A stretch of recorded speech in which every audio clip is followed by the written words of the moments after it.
हजरत मूसा अलैहिस्सलाम और भगवान श्री कृष्ण, दो ऐसे नाम जिनकी कहानियां दो धर्मों में कही जाती है, लेकिन क्या इन दोनों के बीच कोई रहस्यमयी कड़ी है? एक समुद्र को चीरता है तो दूसरा काल को पराजित करता है। एक फिरौन के जुल्म के खिलाफ उठता है तो दूसरा अधर्म के अंत के लिए जन्म लेता है। क्या ये दोनों किसी एक ही सत्य के दो रूप है? क्या इनकी कथाएं अलग अलग होते हुए भी एक ही दिशा में इशारा करती हैं? और फिर वो खौफनाक लम्हा जब फिरौन समुद्र में डूबा, क्या उसकी गूंज आज भी सुनाई देती है? क्या इस्लाम और सनातन दो रास्ते होकर भी एक ही मंजिल की ओर ले जाते हैं? आज की रिपोर्ट में हम इसी अद्भुत सत्य से पर्दा उठाएंगे। बहुत समय पहले की बात है जब दुनिया के दो अलग अलग कोनों में एक जैसी कहानियां चल रही थी। एक तरफ मिस्र की रेतीली जमीन थी जहां फिरौन नाम का एक जालिम बादशाह अपने अहंकार और जुल्म की हुकूमत चला रहा था। दूसरी तरफ भारत की मथुरा नगरी थी जहां कंस नाम का एक क्रूर राजा अपनी ताकत के बल पर लोगों पर अत्याचार कर रहा था। दोनों जगहों पर हालात एक जैसे थे। दोनों राजाओं के दिल में एक ही डर था, एक बच्चा पैदा होगा जो उनकी सत्ता को उखाड़ फेंकेगा। इस डर ने उन्हें इतना बेकाबू कर दिया कि उन्होंने मासूम नवजात बच्चों की हत्या का हुक्म दे दिया। लेकिन अल्लाह और ईश्वर की मर्जी के आगे कोई ताकत नहीं टिकती। दोनों कहानियों में एक मां की ममता, एक बच्चे की हिफाजत और हक की जीत की रोशनी चमकी। यह कहानी मिस्र के हजरत मूसा अलैहिस्सलाम और मथुरा के भगवान श्री कृष्ण की है, जिन्होंने जुल्म के खिलाफ आवाज उठाई और दुनिया को सच्चाई का रास्ता दिखाया। मिस्र की बात करें तो वहां फिरौन का राज था। फिरौन एक ऐसा बादशाह था जिसने खुद को लोगों का खुदा कहलवाना शुरू कर दिया था। उसने बनी इसराइल नाम के एक कौम को गुलाम बना रखा था। इन लोगों को वह जानवरों से भी बदतर जिंदगी जीने पर मजबूर करता था। उन्हें कड़ी मेहनत करनी पड़ती थी, उनके साथ मारपीट होती थी और उनकी कोई इज्जत नहीं थी। फिरौन का डर इतना था कि कोई भी उसका विरोध करने की हिम्मत नहीं जुटा पाता था। एक रात फिरौन ने एक खौफनाक सपना देखा। सपने ने उसे दिखा कि बनी इजराइल में एक बच्चा पैदा होगा जो उसकी हुकूमत को खत्म कर देगा।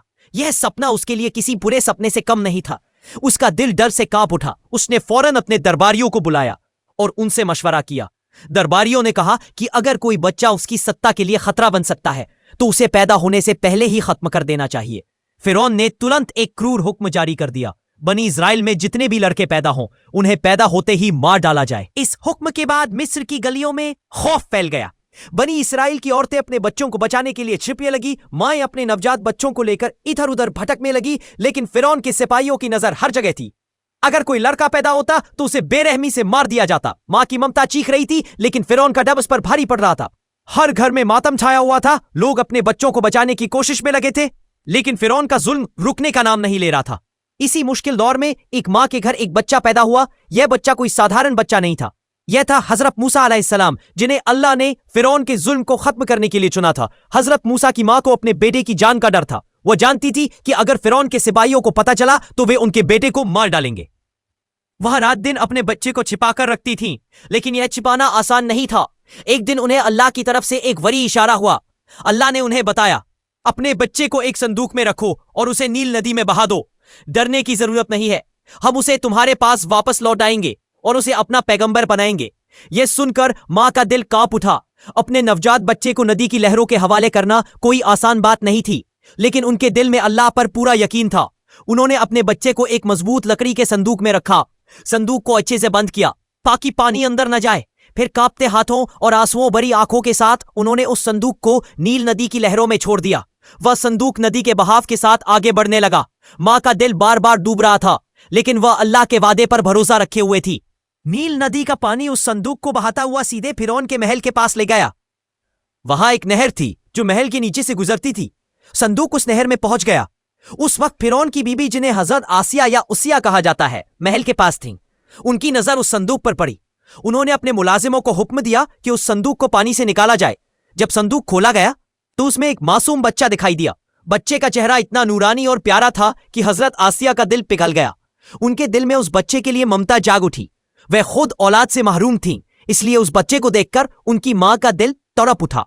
हजरत आसिया ने बच्चे को अपनी गोद में लिया और उसे फिरौन के पास ले गईं। उन्होंने फिरौन से कहा, इस बच्चे को मत मारो, यह हमारे लिए खुशी और रहमत का जरिया बन सकता है। हम इसे अपना बेटा बना लेंगे। फिरौन, जो हर नवजात लड़के को मारने का हुक्म दे चुका था, पहली बार अपनी बीवी की बात मान गया। शायद अल्लाह ने उस वक्त फिरौन के दिल को नरम कर दिया था। इस तरह हजरत मूसा, जिन्हें फिरौन मारना चाहता था, उसी के महल में पलने लगे। अब हजरत मूसा को दूध पिलाने की जरूरत थी। महल में कई औरतों को बुलाया गया, लेकिन बच्चा किसी का दूध पीने को तैयार नहीं था। अल्लाह की मर्जी थी कि हजरत मूसा को उनकी अपनी मां का दूध मिले। एक दिन हजरत मूसा की बहन, जो चुपके से अपने भाई की खबर ले रही थी, महल में पहुंची। उन्होंने सुझाव दिया कि वो एक ऐसी औरत को जानती है जो इस बच्चे को दूध पिला सकती है। फिर हजरत मूसा की मां को एक दाई के रूप में महल में बुलाया गया। इस तरह अल्लाह ने अपना वादा पूरा किया। मां अपने बेटे से मिली, उसे अपनी गोद में लिया और उसे दूध पिलाया। यह अल्लाह की कुदरत थी कि जो बच्चा फिरौन के डर से मां से अलग हुआ था, वह फिर से उसकी गोद में लौट आया। हजरत मूसा फिरौन के महल में एक शहजादे की तरह पले बढ़े। उन्हें हर तरह की सुख सुविधाएं मिली, लेकिन जैसे जैसे वह बड़े हुए, उनके दिल में अपनी असली कौम बनी इसराइल के लिए दर्द जागने लगा। वह फिरौन के जुल्म को देखकर बेचैन हो उठते थे। फिरौन का अहंकार, उसका खुद को खुदा कहलवाना और उसका बनी इसराइल पर अत्याचार, ये सब हजरत मूसा को बिल्कुल पसंद नहीं था। एक दिन उन्होंने एक मिस्री को बनी इसराइल के एक आदमी पर जुल्म करते देखा। हजरत मूसा ने उस मिस्री को रोकने की कोशिश की और गुस्से में उस मिस्री की मौत हो गई। यह बात फिरौन तक पहुंची और हजरत मूसा को मिस्र छोड़कर भागना पड़ा। कई साल बाद अल्लाह ने हजरत मूसा को नबूवत दी। उन्हें हुक्म हुआ कि वह फिरौन के पास जाएं और उसे अल्लाह का पैगाम सुनाएं।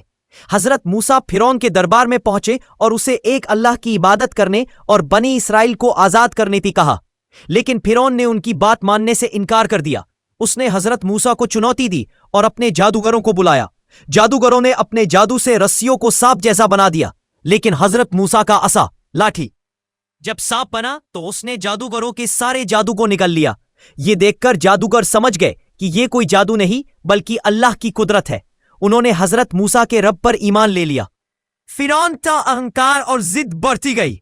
उसने हजरत मूसा और बनी इसराइल पर और जुर्म शुरू कर दिए, लेकिन अल्लाह ने हजरत मूसा को कई मौजिज़े, चमत्कार दिए। आखिरकार अल्लाह के हुक्म से हजरत मूसा बनी इसराइल को लेकर मिस्र से निकल पड़े।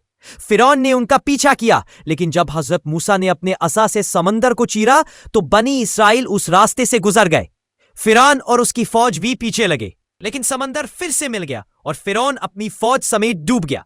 इस तरह हजरत मूसा ने बनी इसराइल को फिरौन की गुलामी से आजाद करवाया और सच्चाई का रास्ता दिखाया।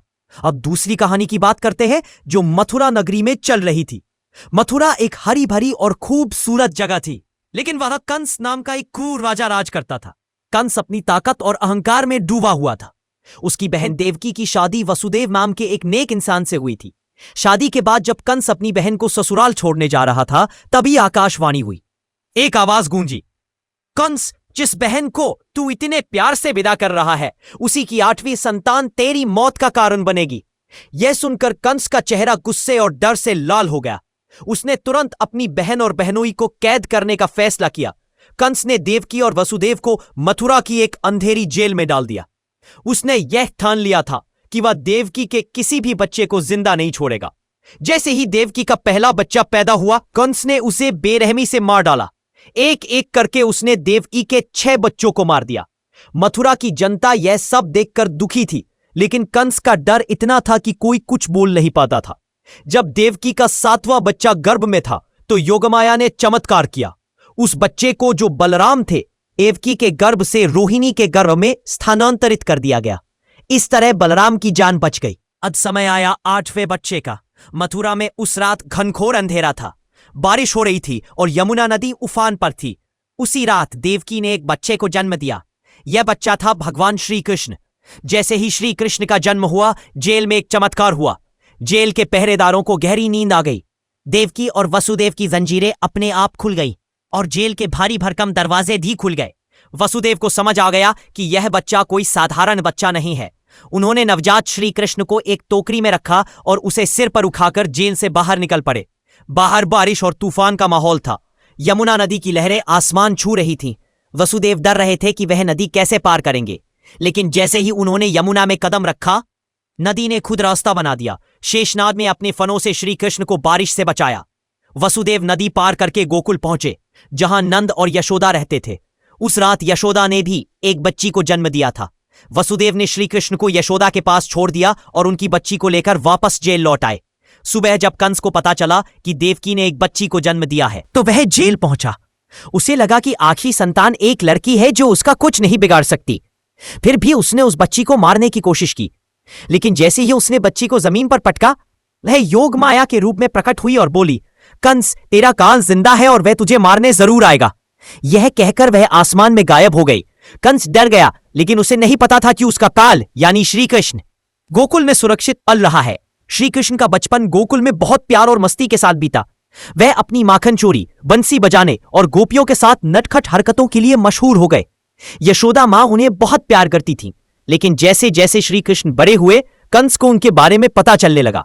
कंस ने कई बार श्री कृष्ण को मारने की कोशिश की। उसने राक्षस भेजे, जैसे पूतना, तृणावर्त और बकासुर, लेकिन श्री कृष्ण ने बचपन में ही अपनी दिव्य शक्तियों से उन सबको मार डाला। जब श्री कृष्ण युवा हुए तो वह मथुरा लौटे।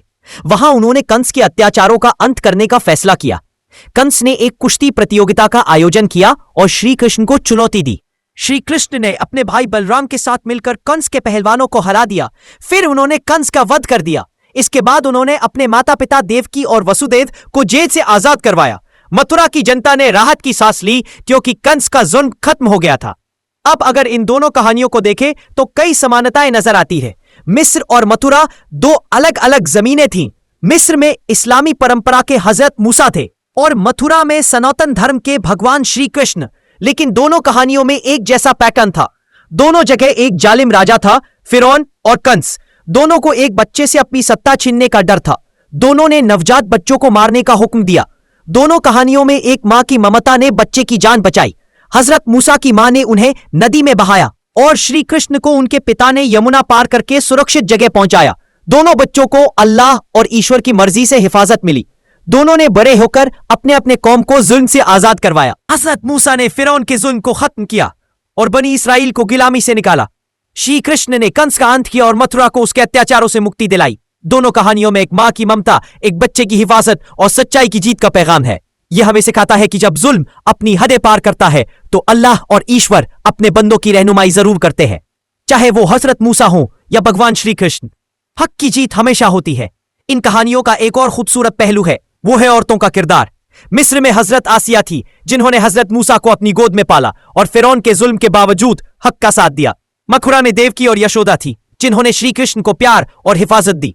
इन औरतों ने दिखाया कि ममता और हिम्मत कितनी बड़ी ताकत हो सकती है। हजरत आसिया ने फिरौन के सामने डटकर हक की बात कही और देवकी ने अपने बच्चों की हत्या का दर्द सहते हुए भी श्री कृष्ण को जन्म दिया। यशोदा ने श्री कृष्ण को मां का प्यार देकर उनकी परवरिश की। ये दोनों कहानियां हमें यह भी सिखाती है कि जिंदगी में मुश्किलें कितनी भी बड़ी क्यों ना हो, अगर इंसान हक पर चलता है और अपने रब पर यकीन रखता है तो जीत उसी की होती है। फिरौन और कंस जैसे ताकतवर राजा भी हार गए, क्योंकि उनके सामने अल्लाह और ईश्वर की मर्जी थी। हजरत मूसा और श्री कृष्ण ने दुनिया को दिखाया कि सच्चाई और अच्छाई की राह पर चलने वाले कभी हारते नहीं। इन कहानियों का जिक्र आज भी लोगों के दिलों में बसता है। मिस्र की रेतीली जमीन हो या मथुरा की हरी भरी वादियां, दोनों जगहों की कहानियां एक ही सबक देती है। जुल्म का अंत होता है और सच्चाई की रोशनी हमेशा चमकती है। चाहे वो नील नदी का किनारा हो या यमुना का तट, मां की ममता और हक की पुकार हर जगह गूंजती है। ये कहानियां हमें हिम्मत देती है कि हम भी अपनी जिंदगी में हक और सच्चाई के लिए लड़े, क्योंकि अल्लाह और ईश्वर हमेशा अपने बंदों का साथ देते हैं।